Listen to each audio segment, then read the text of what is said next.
Moving on to our next segment, Brendan Sorsby, the quarterback for the Texas Tech Red Raiders, is eligible to play football again. But the real story is that a player who admittedly placed thousands of sports bets wagered on games involving his own team and was ruled ineligible by the NCAA just got punishment blocked by a judge. To me, the question isn't whether Texas Tech got its quarterback back. The question to me is whether the NCAA can enforce gambling rules at all at this point if all they need to do, the people that are caught with this type of situation, just need to go to a judge and get it fixed at that point.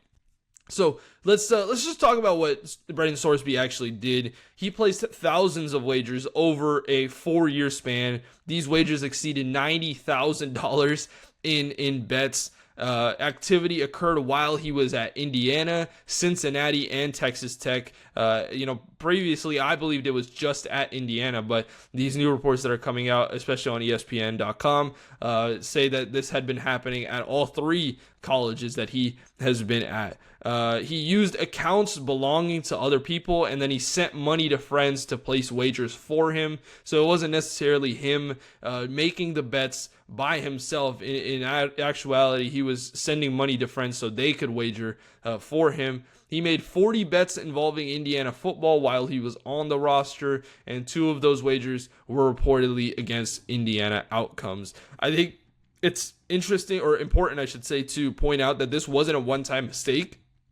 A few bets happened on the Super Bowl, but this was years of repeated activity. Nobody is disputing the facts here. The entire case, to me, centers around what the punishment should be for Brendan Sorsby. Let's just take a stop here. First of all, what do you guys think about this situation overall? And what are your thoughts about what happened in terms of the NCAA having no choice at this point to take this injunction? I think that it kind of ruins the integrity of the game, even more so than everything else that has happened up until this point. He literally knew that it was wrong because he was having other people bet for him. Like, he knew what he was doing. You can't just be like, oh, as a young kid, I was making a mistake. I don't know what I was doing. No, you knew exactly what you were doing. So for this judge to turn around and, undermine the NCAA, which has happened many times before with other cases, it's crazy. Like, and the NCAA can't enforce really any rules anymore if the school just wants to, tell a judge, hey, we'll do this for you, or this is like my speculation. But if a school is just gonna be like, we'll pay you to reverse this and give him a slap on the wrist so he can play for our team, like, no, that's crazy. Like, I don't think that should be allowed at all. And I think it's good that, getting ahead of myself, I think it's good that Big Ten teams are like, no, we're not going to play you anymore. Like, we're not going to schedule you. Like, your quarterback did something wrong and you're just going to not do anything about it. That's insane.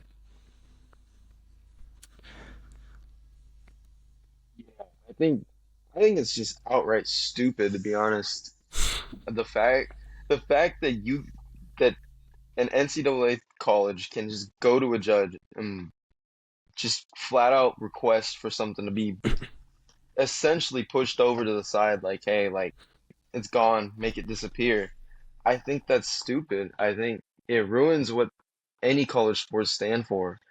And like, it kind of takes away what it means to be a student athlete, really, because when you're a student athlete, you're presenting yourself to the highest degree. And just having something like that on your record, obviously that's not good.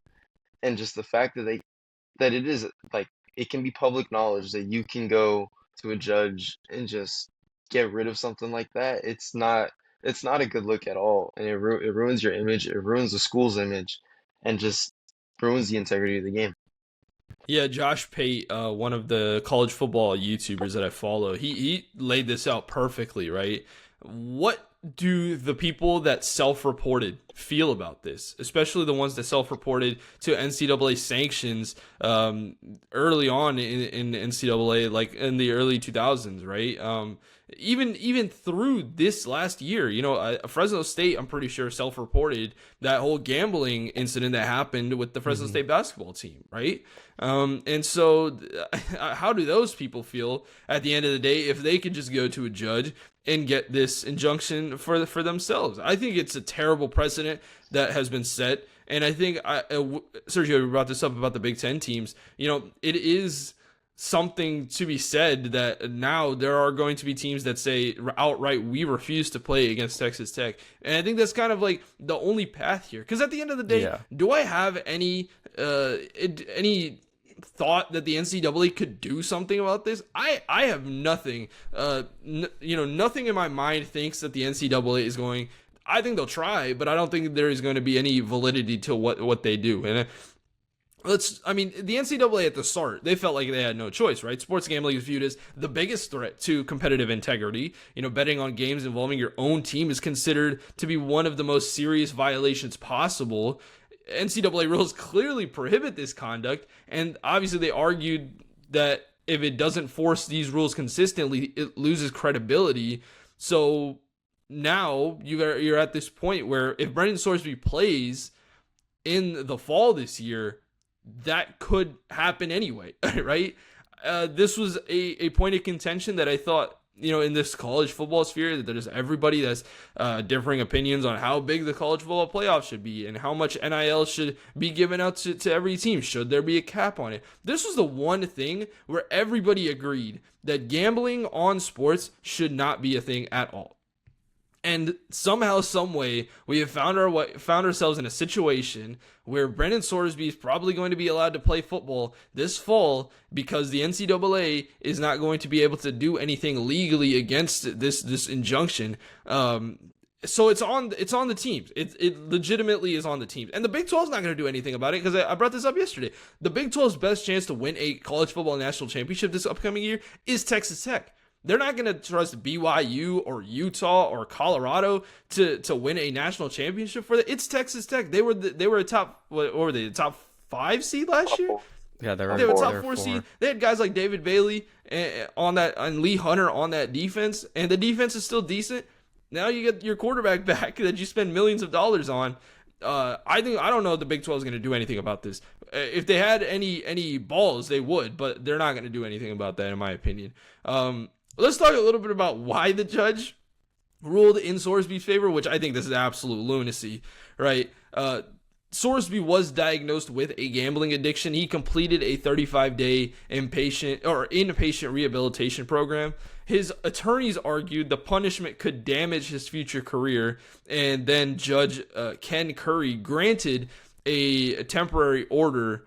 The judge did not rule that Sorsby is innocent. The NCAA was wrong or that gambling rules are invalid. The judge ruled that Sorsby should be allowed to play while the legal process continues. And also he said that it would be it's like a strain on his mental well-being. This is just it's just absolutely idiotic in my opinion. Granted, this judge is from Lubbock, Texas. I'm not going to sit here and say, like Sergio said, that they got paid, but because that would be crazy. But I think there is definitely something to be said about this judge being from the same city that this college is from, which is absolutely crazy. All 4 of those judges let's just talk about that court are what do you guys think about graduates? Well, the judge is actually a University of Houston graduate, which is actually, being Texas Tech versus Houston is a rivalry. That's crazy. It is quite hilarious that it has turned out. But what do you guys think about this decision and what it means for Brendan Sorsby's future and this being a marker on his mental health? What are we doing? What are we doing? Like, come on, let's. Like, I get lawyers can frame that way to get the outcome that they wanted, and it happened. They won. They got what they wanted. But at the same time, this 35 days, are you serious? That's nothing. For 4 years of doing what he did knowingly, no.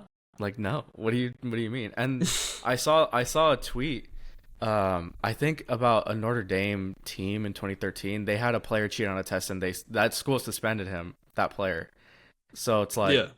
Texas Tech has every chance to, do the same thing and punish their player that they know was doing something wrong, but they're not going to do it because, Of they're course trying not. to attempt to win a national championship, which is not going to happen, by the way. So, it's kind of like you're in a crazy situation now because the NCAA is now like thinking, what do? We kind of have no power over this anymore to enforce these rules, which is crazy from just an institutional standpoint Yeah. and an organizational standpoint. Like, what do you mean It's you become can't four enforce the letters. rules? It's become 4 letters. That's what it is. Yeah, Yeah. yeah, pretty much. Like, I don't know. NCAA became soft. Yeah, we need to bring back the old transfer rules at this point. But yeah, You it's talk kind of about just that a Notre crazy Dame standstill to be player. in now. Yeah, you talk about that Notre Dame player, and I was like, I wonder if that Notre Dame player, I don't know who it was because I can't remember, but like, Yeah. was he on the level of Brendan Sorsby? Because I don't think like if he was as important to the team as Brendan Sorsby, they would have done the same thing. Yeah, Like, probably if this not. was some third string linebacker, they would have ejected him from the college. Like, let's be honest here. This is a quarterback that they've paid money for, NIL money for. Millions of dollars are going to Brendan Sorsby, and that's kind of the main reason why I think that this is such a topic where Texas Tech isn't going to do much about this, right? Daniel, what thoughts do you have real quick on the judge ruling about this Sorsby incident?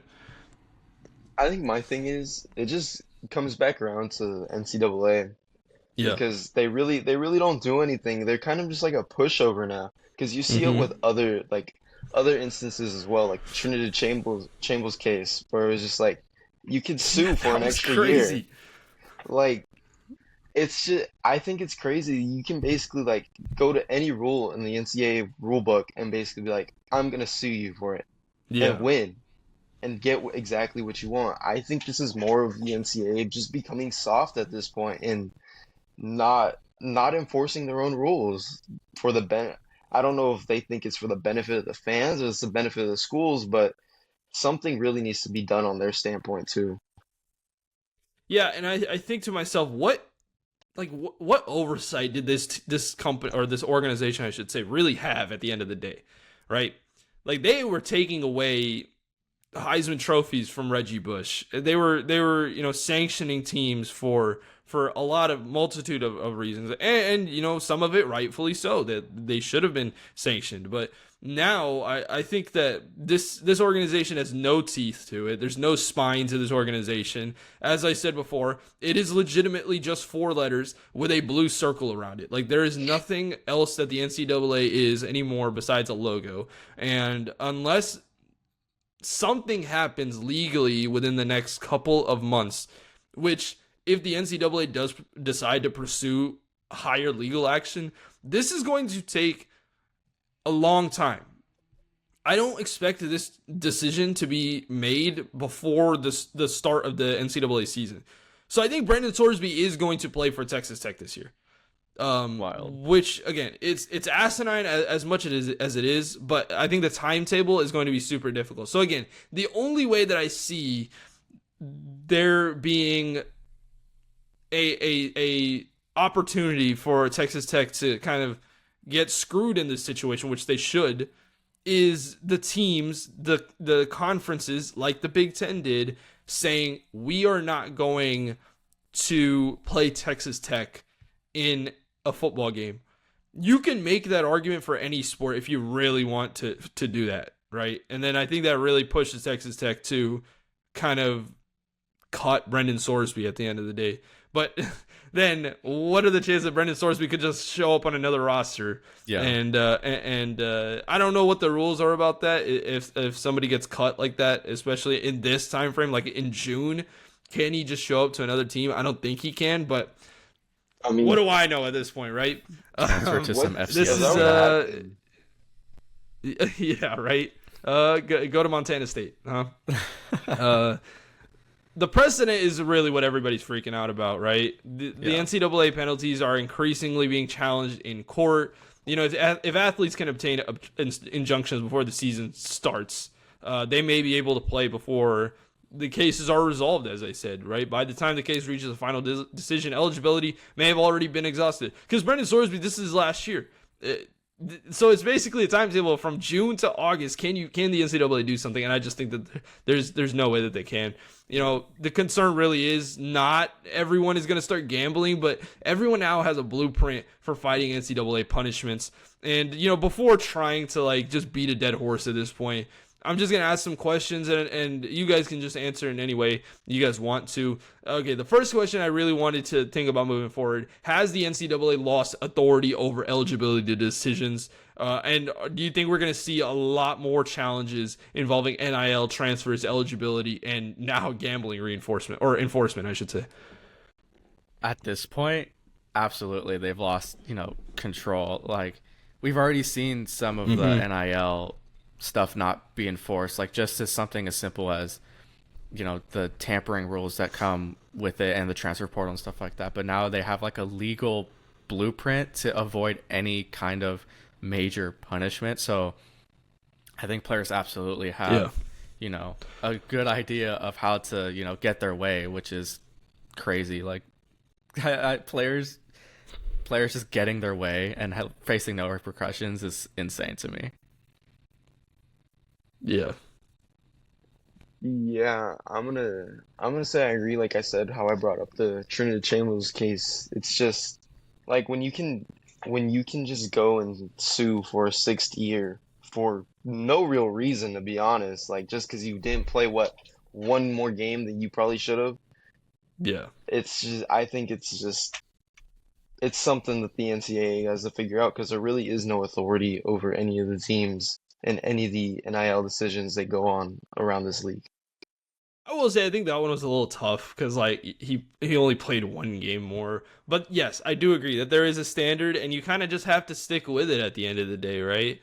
The next question I have is, will the NCAA appeal? I think almost certainly, but Yeah. What validity do those four letters even have in this space anymore?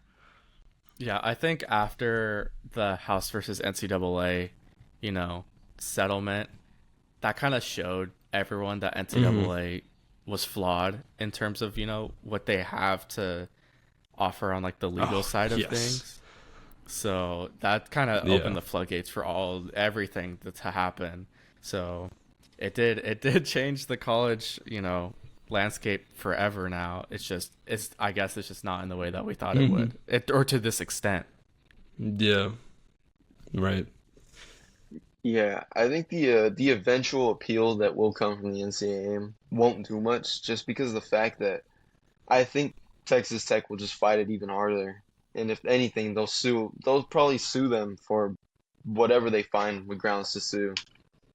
I mean, realistically, all Texas Tech has to do is just elongate the court ruling. Why am I blanking on this legal terms?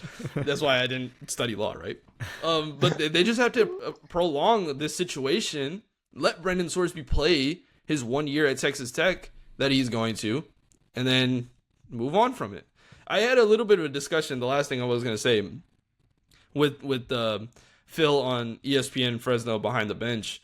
I was just on a show yesterday. Do you think the NFL is going to care about this? Do you think there will be an NFL team that genuinely will just be all right, we'll pick up Brendan Sorsby? I'm sure. Or do you think that they're genuinely going to be no, we will not take this.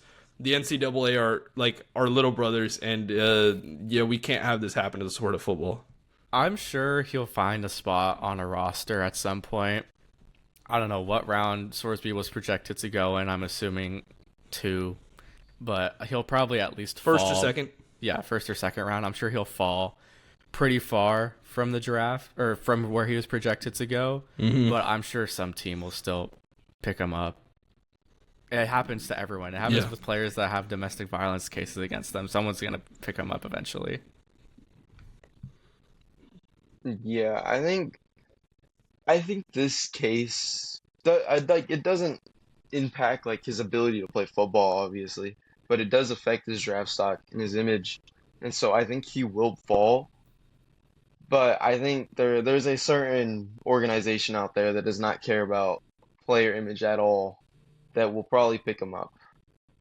Yeah, I mean, this is what I was arguing. I think that some team will pick him up regardless. I think the talent is going to outweigh the issues per se, and we've seen it happen to a lot of players before, as you said, with some crazy cases. Georgia has basically like a player speeding past the speed, like double the speed limit every other day, and you see all of them are still there, right? And Yeah. so. That's a little bit of a facetious thing. Like obviously that's such a small thing compared to what this is, but it's just I just see that there's going to be a team that doesn't care about it, and they're just gonna pick them up. And some people will argue that the NFL will look at this like it's toxic waste, and they're not going to touch it at all. I just think that there's going to be a team that doesn't care, and they're just going to move on it from it. So. Again, the story to me is no longer about Brendan Sorsby. It's about whether the NCAA can enforce its own rules. And nobody disputes that Sorsby gambled. Nobody disputes that he bet on games involving his own team. The disagreement is going to be whether a court should be able to override the punishment by an organization like the NCAA. Texas Tech got its quarterback back, but college sports may have just opened a legal door, a Pandora's box, as you would say, that the NCAA can't close.